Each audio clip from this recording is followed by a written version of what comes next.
இந்த படத்தை பொறுத்த வரைக்கும் தயாரிப்பு தரப்புலையோ விஜய் தரப்புலையோ தவறு இருக்கிற மாதிரி என் மனசுக்கு படலை. ஜனநாயகனுக்கு வந்த பிரச்சனைக்கு காரணம் வந்து திமுக அரசு தான், மாநில அரசு தான், இவங்க தான் நெருக்கடி கொடுக்குறாங்க அப்படிங்கிற மாதிரி ஒரு பெரிய பேச்சை பரப்புறாங்க. மாநில அரசு நான் கண்டிப்பாக ஒத்துக்கிறேன்.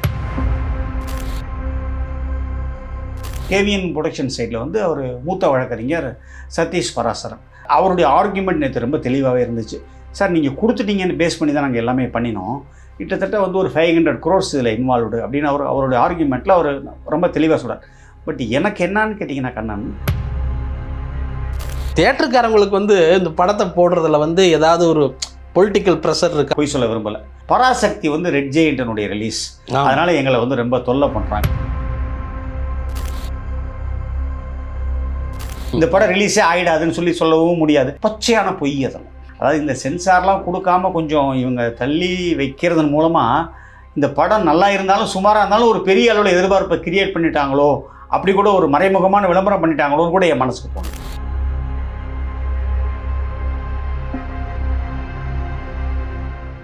இப்போது புதிய அறிமுகம் ஆச்சி ஹோட்டல் சாம்பார் 50 கிராம் ரூபாய் 20 மட்டுமே. வணக்கம், இது வாவ் தமிழா. ஜனநாயகன் படமும் பராசக்தி படமும் ஒரே நேரத்தில் வெளியாகும் என்று எதிர்பார்த்து கொண்டிருந்த நேரத்தில் ஜனநாயகனுக்கு சென்சார் சர்டிஃபிகேட் கிடைப்பதில் கொஞ்சம் சிக்கல் இருக்குது. பராசக்திக்கு பச்சை கொடி காட்டி விட்டார்கள், அதனால் அது பராசக்தி வந்துவிடும். ஜனநாயகன் வராமல் போனால் என்னென்ன விளைவுகள் ஏற்படும், என்னென்ன இழப்புகள் ஏற்படும், யாருக்கு நஷ்டம் ஏற்படும் என்பதை திருச்சி திரையரங்க உரிமையாளர்கள் சங்கத்தை பொறுப்பில் இருக்கும் திரு ஸ்ரீதர் அவர்களிட்ட பேசலாம். வணக்கம் சார். வணக்கம் கண்ணன்.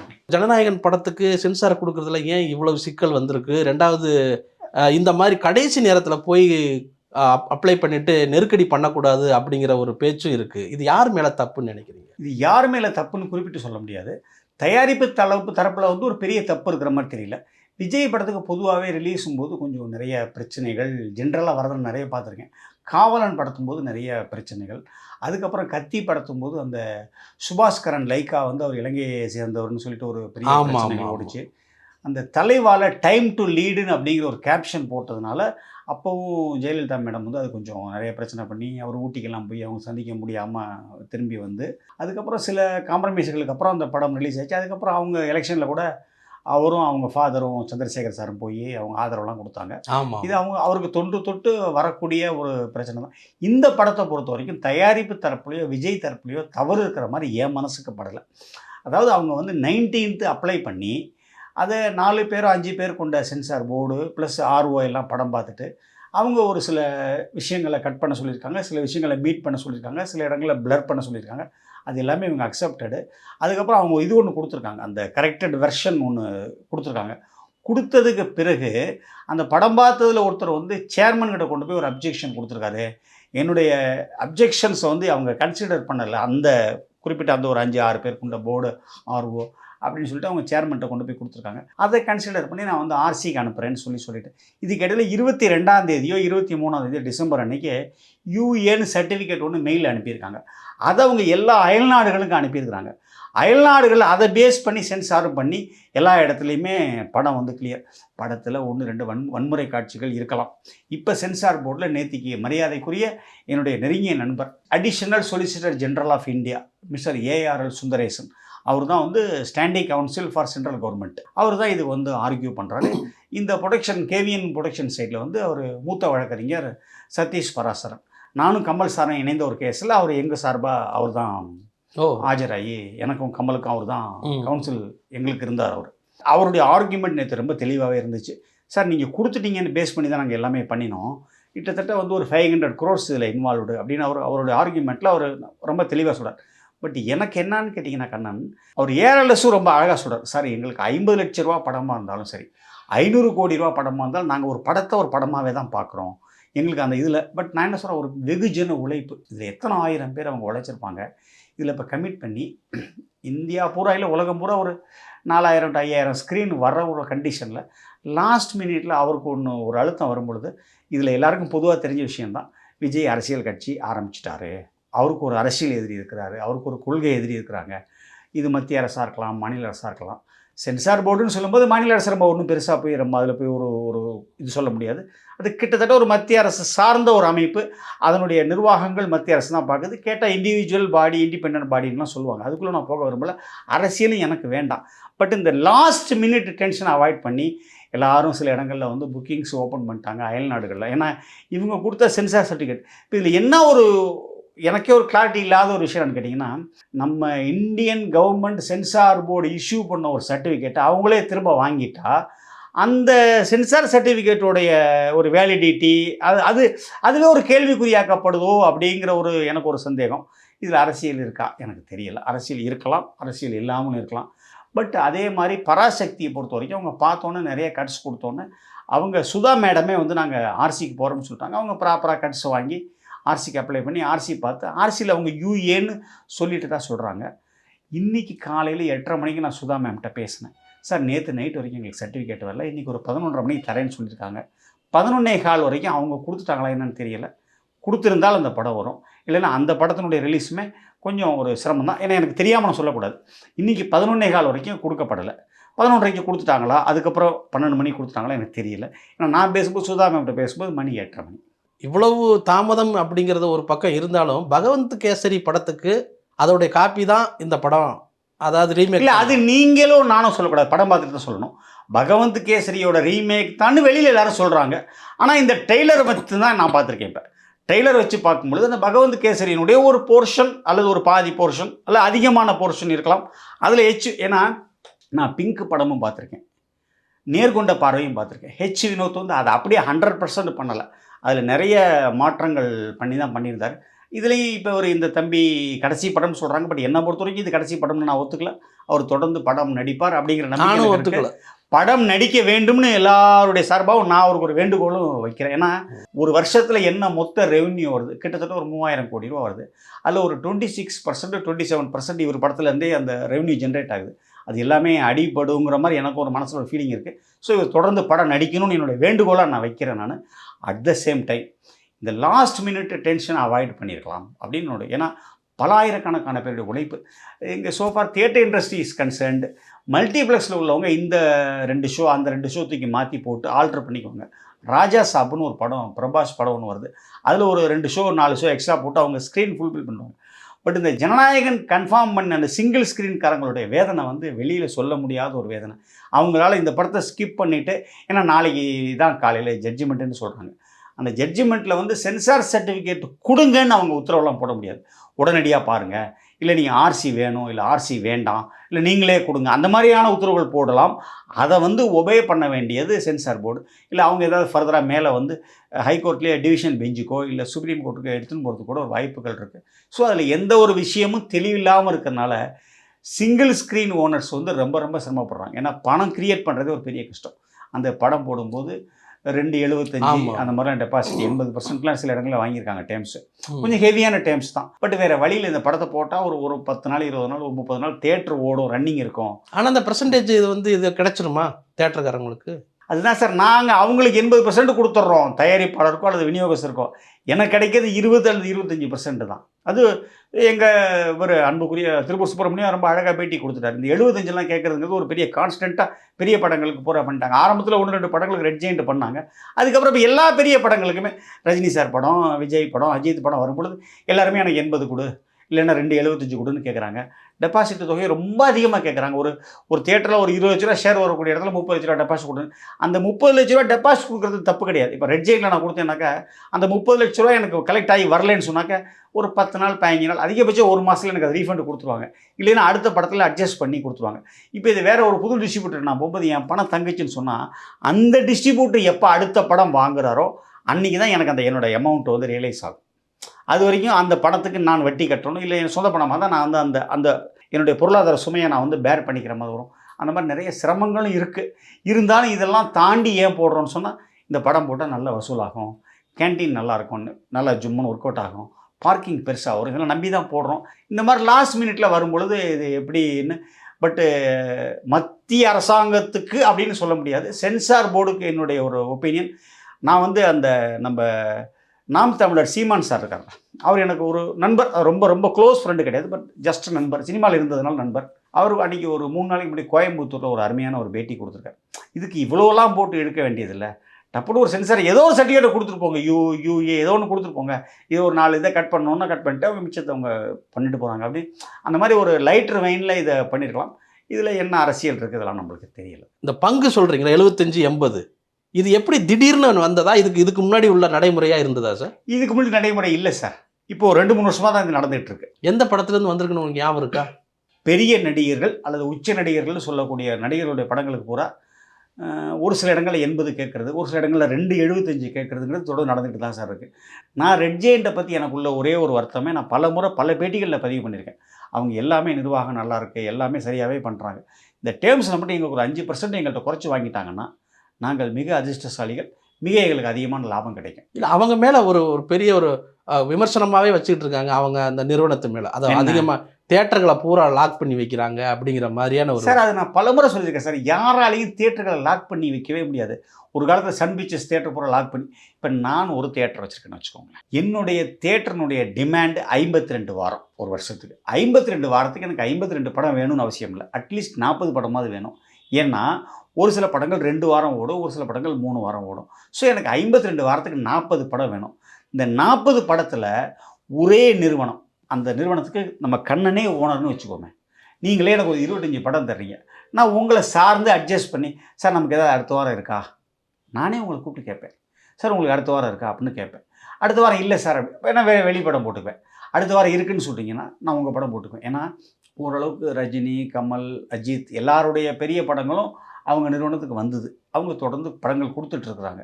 அந்த ஒரு 5% 10% தான் எங்களுடைய வருத்தம், என்னுடைய வருத்தமே ஒழிய மற்றபடி வேறு எந்த விதத்துலையும் அவங்க ஒரு ப்ரெஷர் பண்ணுறதாவோ நான் எதையுமே நான் ஒரு அதாவது அங்கங்கே லோக்கலில் 1-2 சின்ன சின்ன இஷ்யூஸ் இருக்கும் சார். அது ஒரு பர்டிகுலர் தியேட்டர்காரங்களுக்கும் அந்த விநியோகஸ்தருக்கும் உள்ளமான பிரச்சனையாக இருக்கும். அதை பொது பிரச்சனையாக நம்ம கருத முடியாது. ஆனால் பட் அந்த டேர்ம்ஸ் மட்டும்தான் எனக்கு அது ஒரு நெருடலான அல்லது எனக்கு அது ஒரு லாபத்தை குறைக்கக்கூடிய ஒரு அம்சமாக நான் பார்க்குறேன். சார், இந்த மாதிரி சின்ன சின்ன பிரச்சனைகள் வரும்போது, இந்த பெர்சன்டேஜ் வரும்போது, இதெல்லாம் நீங்கள் பேசுகிறீங்க, இன்னொரு தியேட்டர் உரிமையாளர் அந்த பக்கம் திருப்பூர் பக்கம் இருந்து ஒருத்தர் பேசுகிறார், குரல் கொடுக்குறாரு. ஆனால் இதை பேச வேண்டிய அமைப்பு சார்ந்து இருக்கக்கூடிய தயாரிப்பாளர். இப்போ நாங்கள் தான் சார் அமைப்பு, திருப்பூர் சுப்பிரமணியம் சார் தலைவர். இல்லை, தயாரிப்பாளர் சங்கம் சொல்கிறேன். அவங்க தயாரிப்பாளர் சங்கத்தில் எப்படி பேசுவாங்க? தயாரிப்பாளர் சங்கம் என்ன கூட இனி ஒரு 5% சேர்த்து கொடுங்கன்னு தான் அவங்க கேட்பாங்க. அது அவங்க தயாரிப்பாளர் சங்கம் தயாரிப்பாளர் தரப்பில் தான் நிற்கும். அது இட் இஸ் குவைட் நேச்சுரல். விரைவில் பிப்ரவரி மாதம் என்னமோ ஒரு தேதி சொன்னாங்க, எனக்கு தெரியல, ஒரு தேர்தல் கூட நடந்து ஒரு புதிய அமைப்பு தேர்ந்தெடுக்கப்படும்னு நினைக்கிறேன். ஆமாம், அப்படி வந்து சில எல்லாம் கலந்து பேசி சில மாறுதல்கள். சரி, எங்களோட main demand OTT 8 weeks after theatrical release வேணும்னு கேட்டுக்கிட்டு இருக்கோம். அதுக்குண்டான பேச்சுவார்த்தைகள் நடந்துகிட்டு இருக்கு. சுப்பிரமணியம் சார் தொடர்ந்து பேசிக்கிட்டு இருக்கார், பன்னீர்செல்வம் சார் தொடர்ந்து பேசிக்கிட்டு இருக்கார். அதுக்கு நல்ல முடிவு வந்தால் சிறு படங்கள் பெருசாக தப்பிக்கும் சார். சரி, இப்போ இந்த ஜனநாயகன் ரிலீஸ் ஆகாமல் தள்ளி போகுதுன்னு வச்சுக்கோங்க. சரி, தியேட்டர் உரிமையாளர்களுக்கும் விநியோகஸ்தர்களுக்கு இவங்களுக்குலாம் எந்த அளவுக்கு நஷ்டத்தை சந்திப்பாங்க அப்படின்னு சொல்ல முடியும்? ஒன்று, தொடர் விடுமுறை பொங்கல். அந்த தொடர் விடுமுறை பொங்கலை இட்டு வரதுனால எங்களுக்கு ஒரு மிகப்பெரிய வசூல் கிடைக்கும். அந்த வசூலை நாங்கள் இழந்துடுறோம். இந்த படம் எப்படி இருந்தாலும் ரிலீஸ் ஆகத்தான் சார் போகுது கண்ணன் சார். இந்த படம் ரிலீஸே ஆகிடாதுன்னு சொல்லவும் முடியாது. ரெண்டாவது, இந்த படம் ரிலீஸ் ஆகலைன்னா உலகமே அழிஞ்சிருமா? அதுக்கும் அந்த கருத்துக்கும் நான் வரவே கிடையாது. இல்லை, உலகம்லாம் ஒன்றும் அழிஞ்சிடாது, அப்படி சுற்றிக்கிட்டு தான் பூமி தன்னை சுற்றி கொண்டு சூரியனை சுற்றிக்கிட்டு தான் வரும். அதெல்லாம் ஒன்றும் எனக்கு ஒரு செகண்ட் ஒப்பீனியனே கிடையாது.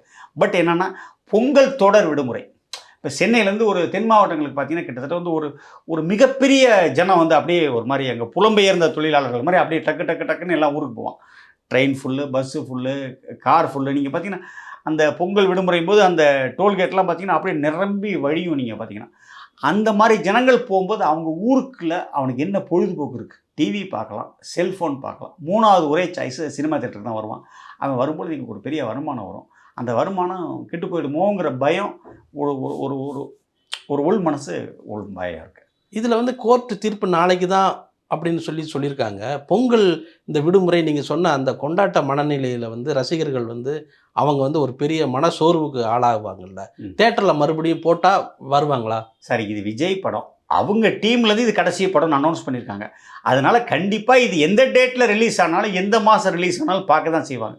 படம் பார்க்காம இருக்க மாட்டாங்க. தள்ளி போகிறதுனால இன்னொன்று எனக்கு, அதாவது இந்த சென்சார்லாம் கொடுக்காம கொஞ்சம் இவங்க தள்ளி வைக்கிறதன் மூலமாக இந்த படம் நல்லா இருந்தாலும் சுமாராக இருந்தாலும் ஒரு பெரிய அளவில் எதிர்பார்ப்பை கிரியேட் பண்ணிட்டாங்களோ, அப்படி கூட ஒரு மறைமுகமான விளம்பரம் பண்ணிட்டாங்களோன்னு கூட என் மனசுக்கு தோணுது. ஜனநாயகனுக்கு ஒரு ஹைப் கொடுக்கறதுக்காக இந்த தடங்கள் தாமதம் அப்படி வருதுன்னு அப்படி நினைக்கிறேன். சொல்ல வரல. நான் சொன்னதுக்கு நீங்கள் வேற வெர்ஷனுக்கு வரீங்க.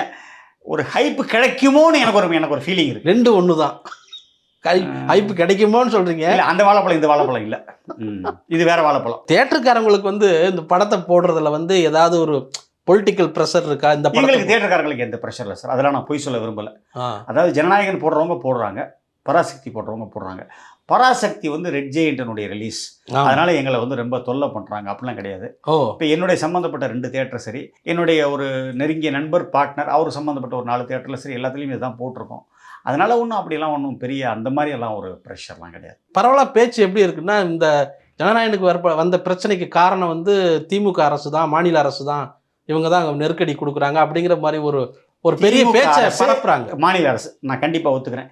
இவங்க எப்படி சார் சென்சார் போர்டில் போய் இன்ஃப்ளூயன்ஸ் பண்ண முடியும்? இல்லை, எனக்கு தெரியல அதுக்காக. இல்லை, அது தாவேக தொண்டர்களும் ரசிகர்களும் தான் இதை அது வந்து சிலர் கொஞ்சம் புரியாமல் பேசுனாங்கன்னா அதுக்கு நம்ம பதில் சொல்ல முடியாது. இதில் வேணால் மத்திய அரசு ஒரு சின்ன போர்ஷன் அழுத்தம் கொடுக்கலாமே ஒழிய சென்சார் போர்டில் மாநில அரசுக்கு எந்த விதமான அதிகாரமே கிடையாது. ரெண்டாவது, இப்போ காங்கிரஸ் சென்ட்ரல் கவர்மெண்ட்டில் இருக்குன்னு வச்சுங்க, அந்த கட்சியை பேஸ் பண்ணினவங்க அல்லது அந்த கட்சியில் உள்ள இன்ஃப்ளூயன்ஸ் உள்ளவங்க அவங்க யாரெல்லாமே அவங்க வந்து ரெப்ரசன்ட் பண்ணணும்னு நினைக்கிறாங்களோ அவங்கள தான் சென்சார் போர்டில் போடுவாங்க. பிஜேபியும் அதே மாதிரி தான், த சேம். ரெண்டுமே ஒரே தக்காளி சட்னி தான், ஒரே ரத்தம் தான். அதில் ஒன்றும் இது தக்காளி சட்னி அது ரத்தமாக, ரெண்டுமே தக்காளி சட்னி, ரெண்டுமே ரத்தம் தான். இவங்க ஆட்சியில் இருக்கும்போது அவங்க ஆளுக்கு இப்போ நீங்கள் இந்த ரயில்வே போர்டு ஒன்று இருக்கும், முன்னாடிலாம் டெலிஃபோன்ஸ் அட்வைசரி அத்தாரிட்டின்னு அதில் அவங்க ஆள் போடுவாங்க. அந்த காயர் போர்டுன்னு இருக்கும், அந்த இது துறைமுக போக்குவரத்து கழகம்னு, அது எல்லாத்துலையும் அவங்கவுங்க. இது வந்து இட் இஸ் குவைட் நேச்சுரல். அதில் ஒன்று யாருமே மாறுபட்டவர்கள். காங்கிரஸும் அதே தான் பண்ணுவாங்க, பிஜேபி அதே தான் பண்ணுவாங்க. நாளைக்கு இதே திமுக அதிமுக அது வாய்ப்பு இருக்கான்னு தெரியல. மத்திய அரசில் இருந்தாலும் யார் ஆட்சி பண்ணாலும் மத்திய அரசாங்கத்தில் அதுதான் பண்ண தான் செய்வாங்க. அதெல்லாம் ஒன்றும் பெரிய. அதனால் திமுக வந்து இதில் வந்து ஒரு பெரிய ப்ரெஷர் கொடுத்து இந்த படத்தை வராமல் பண்ண முடியுமான்னா அதுக்கு சாத்தியங்கள் ரொம்ப குறைவுன்னு என்னுடைய கருத்து, என்னோட தனிப்பட்ட கருத்து. நான் திமுக இல்லை. விஜய்க்கு இப்படி ஒரு பிரச்சனை இருக்குது அப்படின்னு சொல்லிட்டு திரையுலகத்தினர் யாருமே அவருக்கு ஆதரவாக குரல் கொடுக்கலையே. ஒருவேளை எதுக்காக குரல் கொடுக்காம இருந்திருப்பாங்க அப்படின்னா, இதுக்கு முன்னாடி திரையுலகினருக்கு ஏற்பட்ட பிரச்சனைகளுக்கு விஜய் எதுவும் பேசாமல் மௌனமாக இருந்ததுனால இப்போ இவங்களும் மௌனம் காக்குறாங்களா அப்படிங்கிற ஒரு பார்வை இருக்குது சார். உங்களுடைய கேள்வி சரியான கேள்வி நான் நினைக்கிறேன். இதுக்கு நேரடியாக எங்கிட்ட பதில் இல்லை அல்லது பதில் சொல்ல விரும்பலை. அதாவது இப்போ ஜனநாயகம் வந்ததுன்னா எவ்வளவு லாபம் வரும்னு நினைக்கிறீங்க? ஜெயிலர் தான் வந்து சார் அதெல்லாம் சார் ஜெயிலர் தான் சார் தமிழ்நாட்டில் இது வரைக்கும் நம்பர் 1 கலெக்ஷன். அதில் எனக்கு செகண்ட் ஒப்பீனியன் இல்லை. எப்படி அதை எப்படி எனக்கு அந்த படம் தமிழ்நாட்டில் என்ன ஷேர் வந்திருக்குன்னு எனக்கு தெரியும் எனக்கு. அதனால நான் சொல்கிறேன், அது I don't want to give the numbers in public domain. ஆனால் இன்னி வரைக்கும் தமிழ்நாட்டில் ஸ்டாண்ட் பண்ணுறது ஜெயிலர் தான் நம்பர் 1 கலெக்ஷன். அப்படிங்களா? கூலி இல்லை, வேட்டையன், அதையும் நல்லா புரிஞ்சுக்கோங்க. சரி, இப்போ இந்த ஜனநாயகன் வந்து அந்த இதை வந்து நம்பர்ஸை வந்து பீட் பண்ணுமா? நான் ஜோசியக்காரன் இல்லை, என்னால் இப்போ சொல்ல முடியாது. படம் வரணும், எவ்வளோ தடவை ஜனங்கள் பார்க்குறாங்க, எப்படி பார்க்குறாங்க, ஃபேமிலியில் என்ன வருது, அதெல்லாம் நான் பார்க்கணும். ரெண்டாவது, இது கடைசி படம்னு அவருடைய ரசிகர்கள் நம்பினாங்கன்னா 1 தடவை பார்க்குறவன் 2 தடவை பார்க்க வாய்ப்பு இருக்குது. 2 தடவை பார்க்கக்கூடிய அவருடைய ரசிகர்கள் 4 தடவை பார்க்கக்கூட வாய்ப்பு இருக்குது. இப்போ இந்த ஜனநாயகனுக்கும் பராசக்திக்கும் நடக்கிற இந்த ஒரு போட்டியை வந்து இதுக்கு முன்னாடி நீங்கள் எப்போ பார்த்துருக்கீங்க உங்கள் அனுபவத்தில்? ஜில்லா, வீரம், பேட்டை, விசுவாசம், இது மாதிரி நிறைய படங்கள் நாங்கள் துணிவு, வாரிசு, இது மாதிரி நிறைய படங்கள். இப்போ சார் முன்னெல்லாம் பார்த்தீங்கன்னா ஒரே டைமில் ரஜினி சார் படம், கமல் சார் படம், விஜயகாந்த் படம், எல்லா படமும் சேர்ந்து ஒரே டைம்லேயே வருமே. அதெல்லாம் வந்து நாங்கள் இந்த மாதிரி நிறைய போட்டிகள்லாம் பார்த்துட்டோம். அதெல்லாம் ஒன்றும் பெரிய. அப்போ ஜனநாயகனுக்கு பராசக்தி போட்டியா எப்படி சார்? என்னால் படம் பார்த்து தான் சொல்ல முடியும். கண்டென்ட் வைஸாக உங்கள் ட்ரெய்லர் 2 ட்ரெய்லர் பார்த்துருப்பீங்களா? அதோட உங்கள் கருத்து என்ன சார்? 2 ட்ரெய்லருமே நல்லா தான் இருக்குது. தியேட்டர்காரங்களோட மகிழ்ச்சியாக இருந்த பொங்கல் எதுன்னு சொல்லலாம்? பெரிய ஸ்டார் நடித்த எந்த படங்கள் பொங்கலுக்கு வந்தாலும் தீபாவளிக்கு வந்தாலும் எங்களுக்கு அது தீபாவளி தான், பொங்கல் தான், ஹாப்பி தான். இப்போ ரஜினி சார் அவர்களுடைய படையப்பா வந்து ரீரிலீஸ் ஆச்சு, நல்லா போச்சு. அது எப்படியான ஒரு வருமானத்தை ஈட்டி கொடுத்துருக்குன்னு நினைக்கிறீங்க? ஒரு நல்ல ஒரு நியாயமான ஒரு பெரிய ஷேர் வந்திருக்கும். அது புது படத்துக்கு இணையாக வந்திருக்குமா? அதெல்லாம் தப்பான தகவல், பச்சையான பொய். அதெல்லாம் ரஜினி சார் வருமானம் வந்திருக்கு, அதுக்காக புது படங்களுக்கு இணையான வருமானம் வந்திருக்கா? புது படங்கள்லாம் நீங்கள் கேட்குற ஒரு சிறு முதலீட்டு படங்கள், சின்ன சின்ன படங்கள் ஒரு 2 நாள் 3 நாள் தான் ஓடுது. அதையும் இதையும் கம்பேர் பண்ண முடியாது. அதெல்லாம் விட ரொம்ப நல்லா தான் போயிருக்கு. பட் அதுக்காக ஒரு பெரிய ஹிட் அடித்த படம் அளவுக்கு இது போயிருமா? ஏன்னா அந்த அளவுக்குலாம் நான் சொல்ல மாட்டேன். இப்போவும் நான் சொல்கிறேன், ரீரிலீஸ் படங்களை பொறுத்த வரைக்கும் இன்னைக்கு பொறுத்த வரைக்கும் டாப்பஸ்ட் ஷேர் வந்த படம் வந்து கில்லி தான். இப்போ இந்த ரீரிலீஸ் பண்ணால் வேறு என்னென்ன படங்கள் உங்களுக்கு ஒரு ஐடியா இருக்கும்ல? அது ஒரு 2000 படம் இருக்குது, எது வேணாலும் பண்ணலாம். இந்த படம் பண்ண வேணும், இந்த படம் பண்ண வேணும். சார் ஒரு படம்ங்கிறது தயாரிப்பாளருடைய சொத்து. அவர் அதை எத்தனை தடவை வேணாலும் எப்போ வேணாலும் அவர் ரிலீஸ் பண்ணலாம். அதுக்கு யாருமே தடை போடவும் முடியாது. ரசிகர்கள் விரும்பினா பார்ப்பான், விரும்பலைன்னா பார்க்க மாட்டான். ஒருவேளை ஜனநாயகன் வெளிவருதுன்னு வச்சுக்கோங்க, இந்த 12ஆம் தேதி அவரை வந்து விசாரணைக்காக அழைச்சிருக்காங்க அப்படிங்கும்போது ம். இந்த ரசிகர்களுடைய வரவும் இப்போ அந்த அந்த டெம்ப்டான ஒரு அந்த நேரத்தில் என்ன நடக்கும்னு நினைக்கிறீங்க? ஒய் திஸ் கொலவெறி, என்னையே அரசியலுக்குள்ளே எடுக்கிறீங்க சார்? அவரை வந்து கரூர் அந்த துயர சம்பவத்துக்கு சிபிஐ என்கொயரி சுப்ரீம் கோர்ட்டினுடைய வழிகாட்டுதல், உச்சநீதிமன்ற வழிகாட்டுதல் நடந்துகிட்டு இருக்கு. அதில் வந்து அவரை வந்து ஆஸ் பர் ப்ரொசீஜர் அவரை வந்து கூப்பிட்ருக்காங்க. அது 12ஆம் தேதிங்கிறது எதேச்சியாக ஒரு அமைஞ்ச ஒரு, ஏன்னா பாக்கி எல்லாரையும் அவங்க விசாரித்து முடிச்சிட்டாங்க. தாவேகாவினுடைய மற்ற நிர்வாகிகள், கரூர் மாவட்டத்தைச் சேர்ந்த கலெக்டர், எஸ்பி எல்லாரையும் விசாரித்து முடிச்சிட்டாங்க. ஸோ இப்போ ஒரு பெண்டிங் இவர் இருந்தாருன்னா அவங்களோட என்கொயரி முடிஞ்சு அதுக்கப்புறம் அவங்க ஒரு ஃபைனலாக சார்ஜ் ஷீட் ஃபைல் பண்ணிடுவாங்க. இதுதான் காரணம், இதுதான் காரணம்னு சொல்லி. அது என்னன்றது ஓரளவு 90% அவங்க கண்டுபிடிச்சிருப்பாங்க. எனக்கு அது தெரியாது, நான் சிபிஐயில் இல்லை, சிபிஐயில் எனக்கு நண்பர்களும் இல்லை எனக்கு. ஸோ இது வந்து ஒரு வழக்கமான ப்ரொசீஜர். அதற்கும் படத்தினுடைய ரிலீஸுக்கும் படத்தினுடைய வசூலுக்கும் எந்த சம்பந்தமும் இருப்பதாக நான் நினைக்கவில்லை. விஜய் மேல் அன்பு கொண்டவங்க, விஜயோட ரசிகர்களாக இருக்கிறவங்க, அவர் சிபிஐ விசாரணைக்கு கூப்பிட்டாலும் இவர் போனாலும் போகலைனாலும் கண்டிப்பாக அந்த படம் பார்ப்பாங்க. அதை நீங்கள் மாற்றவே முடியாது. அப்போ இந்த பொங்கல் விஜய் ரசிகர்களுக்கு பெரிய கொண்டாட்டமாக இருக்கும் ரிலீஸ் ஆகிடுச்சுன்னா. உங்கள் நேரத்துக்கு ரொம்ப நன்றி சார். நன்றி கண்ணன்.